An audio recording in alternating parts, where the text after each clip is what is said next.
not aided school. We don't get any aid from government.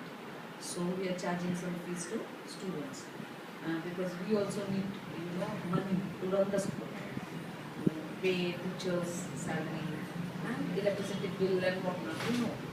Okay, so we need money to run the school basically. This is not a profit making organization.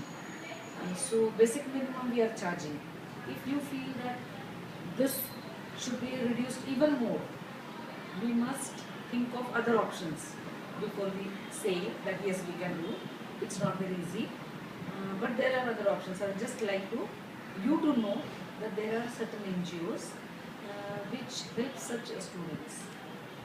Okay, only thing their parents may have to provide the salary certificate or something that they can't really afford to pay the fees. So there are NGOs who think that children should not be stopped from getting education. So they come and pay the fees. We also from our school side, we also suggest certain NGOs and students. We recommend students' names to NGOs.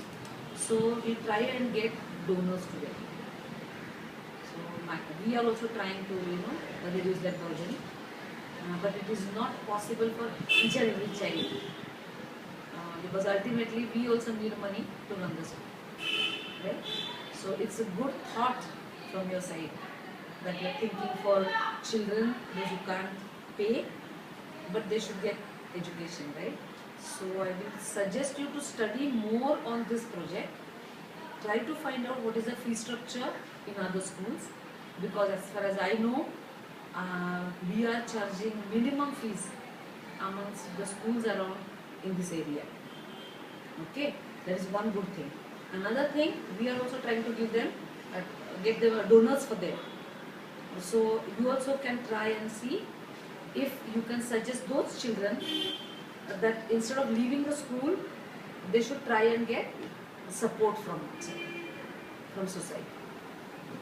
Okay, any other thing? How many families did you interview actually in this project? Nearly 5. 5, okay. Did you ask them like how much are they, their income, family income? Did you collect that data? Yes, they told that it's less than the school fees, so we can't be able of paying. Okay. Did you find out whether those children are going for tuitions, private tuitions? Okay. This is one other aspect. I will just suggest that when you are saying that schools should reduce fees, find out, because these children, many a times we have found out, they go for private tuitions and there they pay the fees, monthly, regularly, and they try to get concession in the school fees, thinking that we must be getting some, funds from government or something. So I will like to make it clear that our school is non-aided school, okay, and that is why we are charging so much fees. So if children can afford to pay tuition fees, they should give first preference to pay school fees, because this is a basic structure, government aided, recognized organization which gives them education, and private tuitions are like supporting ones, right? So if they can afford to pay tuition fees privately, they should try and pay school fees first. And if they are not going for private tuitions, fine. Then we can try and help them getting some, financial aid from out. Is it okay? Are you satisfied? Okay.